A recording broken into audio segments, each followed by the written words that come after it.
குழந்தை வந்து கில்லுது, கடிக்குது, ரொம்ப கஷ்டப்படுத்துது இன்னொரு குழந்தைய. இல்லைன்னா இப்போ பாரு திரும்ப திரும்ப இந்த ரிப்பீட்டடாக செஞ்சுட்டே இருக்குது. எப்படி ஹேண்டில் பண்ணுறதுன்னு தெரியல.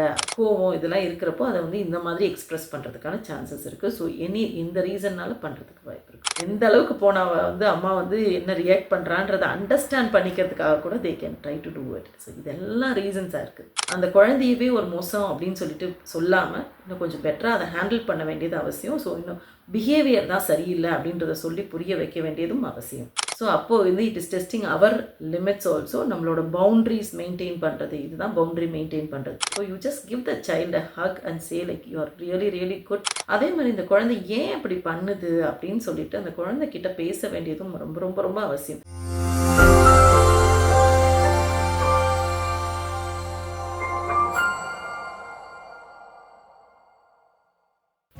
அந்த குழந்தைங்க வளர்க்குறதுன்றது ரொம்ப ரொம்ப ரொம்ப ரொம்ப கஷ்டமான ஒரு விஷயம். நிறைய பேருக்கு நிறைய டவுட்ஸ் இருக்குது. எஸ், இருக்க தானே செய்யும். ஒரு குழந்தை பிறக்கிறப்ப தான் நம்மளும் பேரண்ட்டாகவே ஆகிறோம்.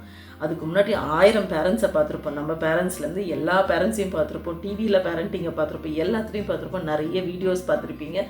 எப்படி தான் இதை வளர்க்குறது, எப்படி தான் இதெல்லாம் சமாளிக்கிறதுன்னு தெரியாமல் எப்பயுமே முடிச்சுட்டு தான் இருப்போம். So it is once again like another parenting வீடியோவை தான்.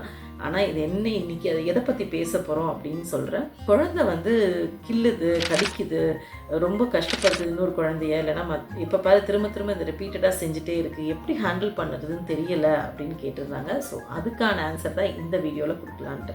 ஃபஸ்ட்டு ஏன் இந்த குழந்தை இப்படி பண்ணுதுன்னு நமக்கு தெரிஞ்சுக்க வேண்டியது ரொம்ப ரொம்ப ரொம்ப அவசியம். என்னங்க குழந்தை கடிக்குதுன்னா கடிக்குதானே செய்யுது, அது ஏன் கடிக்குதுன்னா என்ன அர்த்தம்? நிறைய ரீசன்ஸ் இருக்கலாம். ஒன்று வந்து அந்த குழந்தை வந்து பல்லு முளைக்கிற ஸ்டேஜில் இருக்குன்னா தென் அந்த ஒரு ரீசனுக்காக கூட போய் கடிக்கிறதுக்கான வாய்ப்புகள் இருக்குது.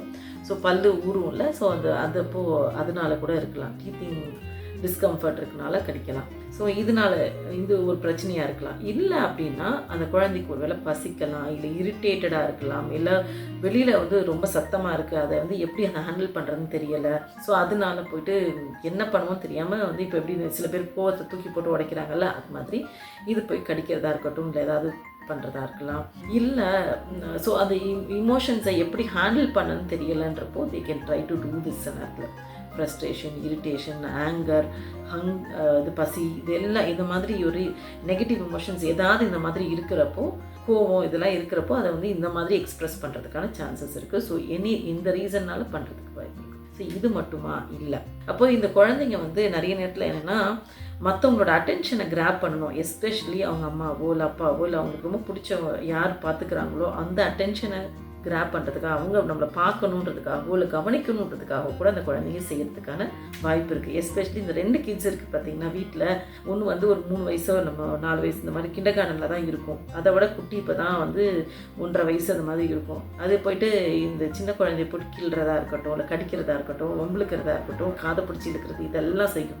ஏன் அப்படின்னா இது பண்ண உடனே அம்மா வந்து என்ன மாதிரி ஒன்று சிரிப்பா இல்லை கேட்பா ஏனும். ஸோ அம்மா வந்து she is giving attention to me அப்படின்றது தான் அந்த குழந்தைக்கு தேவை. அதான் அதனால கூட திருப்பி ரிப்பீட்டடாக பண்ணுறதுக்கான வாய்ப்பு இருக்குது. இன்னொன்று எதுக்காக பண்ணோன்னா எக்ஸ்ப்ளோர் பண்ணி பார்க்கும். இந்த குழந்தைக்கு எப்படி வந்து ஒரு குழந்தை பொம்மை வாங்கி கொடுத்தீங்கன்னா என்ன பண்ணுவோம், இதை போட்டு தலையை சீவும், இல்லை அடிக்கும், இல்லை பொட்டு வச்சு விடும், இல்லை கில்லும், இல்லைன்னா அதுக்கு மேலே ஸ்கெட்ச் பண்ண எடுத்து கிறுக்கும். இது எல்லாமே பண்ணுவோம்ல, அதே மாதிரி ரியல் டாய் மாதிரி இந்த தங்கச்சியோ தம்பியோ இருக்கும். ஸோ அதனால அதை போட்டு படுத்தி வைக்கும்னு வச்சுக்கோங்களேன். ஜஸ்ட் டு அண்டர்ஸ்டாண்ட் இது என்ன தான் பண்ணுது.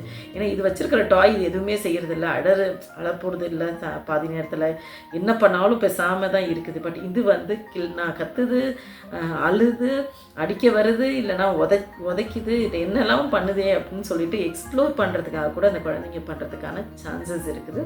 அண்ட் ஒரு பாஸினஸ், அதாவது என்னென்னா என்னோட குட்டி தானே அப்படின்னு சொல்லிட்டு இது ஒரு பாஸ் மாதிரி பிஹேவ் பண்ணுறதுக்கான வாய்ப்பும் இருக்கும் சில நேரத்தில். Just to what ever I want I can do that அப்படின்ற ஒரு ஃபீல் இருக்கலாம். ஸோ அதனால கூட ட்ரை பண்ணுறதுக்கான வாய்ப்புகள் இருக்குது. ஸோ இதெல்லாம் ரீசன்ஸ் பிஹைண்ட் இட். ஸோ இது எதுவாக வேணால் இருக்கலாம்.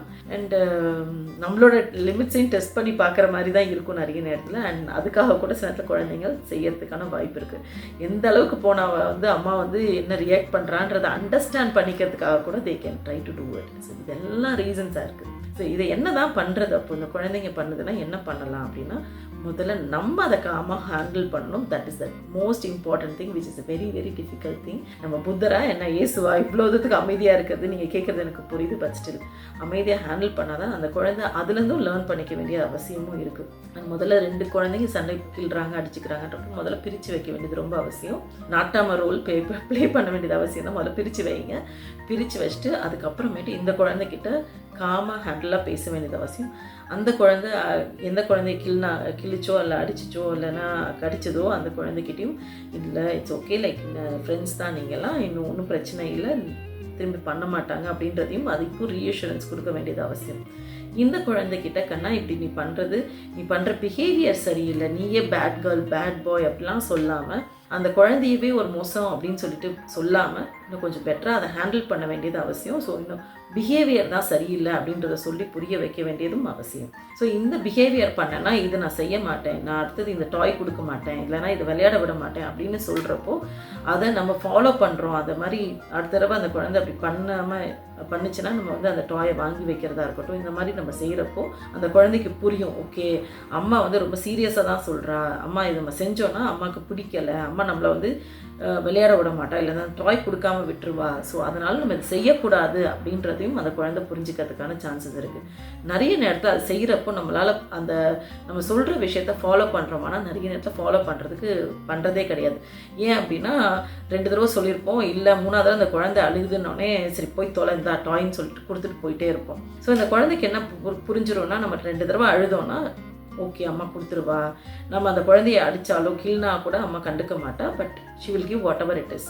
ஸோ அப்போது வந்து it is testing our limits also. நம்மளோட பவுண்ட்ரிஸ் மெயின்டைன் பண்ணுறது, இதுதான் பவுண்ட்ரி மெயின்டைன் பண்ணுறது. இதை பண்ணால் நான் இதை செய்வேன், நீங்கள் சொல்கிறத எந்த அளவுக்கு மெயின்டைன் பண்ணுறீங்கன்றது ரொம்ப ரொம்ப முக்கியம். ஏன்னா இன்றைக்கி நம்ம பவுண்ட்ரிஸ் செட் பண்ண ஆரம்பிக்கிறப்ப தான் அடுத்து குழந்தைங்க வளர்கிறப்போ இந்த பவுண்ட்ரிஸை பற்றின புரிதல் இருக்கும். So we need to set the boundaries properly. அதுக்காக அப்படி ஸ்ட்ரிக்ட் ரூல்ஸ் ஆஃபீஸராக அப்படி தான் இருப்போம், மிலிட்ரி ரூல் இருக்குமான ஓரளவுக்கு இருக்க வேண்டியது அவசியம். இது எந்த இடத்துல ஃப்ளெக்சிபிளாக இருக்கணுன்றதை நெக்ஸ்ட் வீடியோவில் பார்க்கலாம்.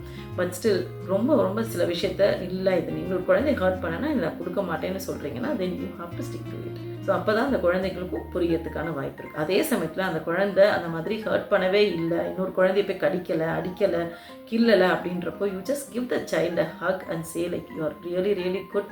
நீ வந்து சொன்ன மாதிரியே நீ வந்து அந்த குழந்தையை ஹர்ட் பண்ணவே இல்லை, கஷ்டப்படுத்தவே இல்லை, and you are really really amazing சொல்லிட்டு ஹக் பண்ணி கிஸ் பண்ணி ரொம்ப பாசிட்டிவாக அதை அப்ரோச் பண்ணுங்கள். Then the child will know that okay நம்ம ஹர்ட் பண்ணலை கில்லலை அடிக்கலை கடிக்கலை அப்படின்னா அம்மாவுக்கு ரொம்ப பிடிக்கும், அம்மா அதை அப்ரிஷியேட் பண்ணுறா and I'm so happy about it. they will feel better about themselves also. So அது ரொம்ப ரொம்ப ரொம்ப முக்கியமான ஒரு விஷயம். நம்மளை வந்து கேவலமாக சின்ன குழந்தையிலே நம்மளை கேவலமாக அந்த குழந்தையவே நினைக்கிற அளவுக்கு நம்ம ஆக்கிடக்கூடாது. So you make them feel better and happy and proud about themselves. So அந்த விஷயத்தை நான் செய்யலை, ஸோ அம்மாவுக்கு என்னை பிடிச்சிருக்குன்றது ரொம்ப ரொம்ப அவசியமான ஒரு விஷயம் ஃபீலிங் அந்த குழந்தைக்கு. So please do that. அது பாசிட்டிவாக திருப்பி ரீஇன்ஃபோர்ஸ் பண்ண செய்யும். ஸோ அந்த குழந்தை பாசிட்டிவாக லேர்ன் பண்ணுறதுக்கான அவசியமும் தேவை. அதே மாதிரி என்னென்னா நீங்கள் வந்து ஒரு விஷயத்த ரொம்ப காமாக ஹேண்டில் பண்ணுறப்போ அந்த குழந்தை அந்த காமாக ஹேண்டில் பண்ணுற விஷயத்தையுமே லேர்ன் பண்ணுறதுக்கு முடியும். அதை விட்டுட்டு நம்மளும் கோபமாக இந்த கத்தி அடித்து ஆர்ப்பாட்டம் பண்ணி இதை பண்ணுறப்போ அந்த குழந்தை ஓகே நமக்கு இப்படிலாம் இருந்துச்சுன்னா இந்த மாதிரி தான் ஹேண்டில் பண்ணணும் அப்படின்ற தவறான வழிமுறையும் அந்த குழந்தை கற்றுக்கிறதுக்கான வாய்ப்பு இருக்குது. அதே மாதிரி இந்த குழந்தை ஏன் அப்படி பண்ணுது அப்படின்னு சொல்லிட்டு அந்த குழந்தைகிட்ட பேச வேண்டியதும் ரொம்ப ரொம்ப ரொம்ப அவசியம். ஏன்னா அடுத்த முறை இது நடக்கக்கூடாது அப்படின்னா அந்த குழந்தை என்ன ஸ்டேட் ஆஃப் மைண்டில் இருந்து அதை செஞ்சதுன்றதை நம்ம தெரிஞ்சுக்க வேண்டியது அவசியம். அந்த நான் சொன்ன மாதிரி ஒருவேளை பல்லு முளைக்கிற விஷயமா இருக்கலாம், இல்லை ஹர்ட் பண்ணதா இருக்கலாம், அதனால் அந்த குழந்தை செய்யறதுக்கான வாய்ப்பு இருக்குதுன்னு சொன்னேன். இல்லை அந்த குழந்தைக்கு பசிக்கலாம், இல்லை இரிட்டேட்டடாக இருக்கலாம், ஒரே சத்தமாக இருக்குது, இல்லை அதோட டாயை வந்து பிடுங்கிடுச்சு அந்த இன்னொரு குழந்தைன்றப்போ கோபத்தில் இருந்திருக்கு, அதனால தான் அது செஞ்சுருக்கலாம். ஸோ என்ன ரீசன்னால நடந்துச்சுன்றது தெரிஞ்சதுன்னா it helps us to understand it better. So that அந்த குழந்தை திருப்பி அதை ரிப்பீட் பண்ணாமல் இருக்கிறதுக்கு நம்ம ப்ரிகாஷனரியாகவும் நம்ம செய்யறதுக்கான வாய்ப்புகளும் இருக்குது. ஸோ எது ட்ரிகர் பண்ணுது அப்படின்ற விஷயத்த தெரிஞ்சுக்க வேண்டியது அவசியம். அந்த ட்ரிகர் பாயிண்ட்டை அண்டர்ஸ்டாண்ட் பண்ணிட்டு அதை இந்த குழந்தைக்கு எக்ஸ்பிளைன் பண்ண வேண்டியதும் அவசியம். சரி இப்போ வந்து பசிக்குதுன்னா அம்மா கிட்ட வந்து கீழே அம்மா உனக்கு சாப்பாடு கொடுக்குறேன்டா கண்ணா, இல்லை உனக்கு அந்த டாய் எடுத்துட்டான்றதான் கோவமாக இருந்துச்சு அது கொடுக்கணும்னு சொல்லிட்டு நீ கடிச்சிட்டேன்னா அது பண்ணக்கூடாது கண்ணா. We have to share the things. அது கஷ்டம்தான், பட் ஸ்டில் உங்க கூட ஃப்ரெண்டாக விளையாட வர்றாங்கல்ல அப்படின்னு சொல்லி சொல்லிட்டு அதை புரிய வைக்க வேண்டியது நம்மளோட கடமை தான். அது ஒரு தடவையில் நடந்துருமா, அந்த ஷேரிங்லாம் அவ்வளோ ஈஸியாக நடந்துருமானா கண்டிப்பாக கிடையாது. It is going to be difficult, but still we need to repeatedly நம்ம சொல்ல வேண்டியது இருக்கும். ஷேர் பண்ணால் தான் ஃப்ரெண்ட்ஸ் கிடைப்பாங்க, ஷேர் பண்ணால் தான் விளையாடுறதுக்கு ஆள் இருக்கும், இல்லைனா நீ மட்டுமே தனியாக விளையாண்டுட்டு இருப்ப, அது இவ்வளோ கஷ்டமாக இருக்கும் அப்படின்னு சொல்லிட்டு நம்ம புரிய வைக்க வேண்டியதும் அவசியமான ஒரு விஷயம். ஸோ என்ன ரீசனுக்காக அந்த குழந்தை அதை பண்ணுதுன்றதை புரிஞ்சுக்கிறது நம்மளோட கடமை. அதை புரிஞ்சதை எக்ஸ்பிளைன் பண்ணி அந்த குழந்தைக்கு அதை வந்து திருப்பி அண்டர்ஸ்டாண்ட் பண்ணி அதை திரும்ப நடக்க விடாமல் பண்ணுறதும் நம்ம கையில் தான் இருக்குது. ஸோ இதுவும் நம்ம பார்த்துக்க வேண்டிய ஒரு விஷயம். இல்லை இது ரொம்ப அன்கண்ட்ரோலபிளாக போயிட்டுருக்குது, திரும்ப திரும்ப ரிப்பீட்டடாக போயிட்டுருக்கு அப்படின்னா தென் நம்ம ஒரு ப்ரொஃபஷ்னல் ஹெல்ப்பை பார்க்க வேண்டியது இருக்கலாம். ஸோ அது அந்த அளவுக்கு பொதுவாக எனக்கு தெரிஞ்சு அவ்வளோ ப்ராப்ளம் இருக்கிறது இல்லை. இது லெட்ஸ் ட்ரை திஸ், இது எல்லாத்தையும் ட்ரை பண்ணியும் உங்களுக்கு ப்ராப்ளம் இருக்குன்னா then you can seek professional help.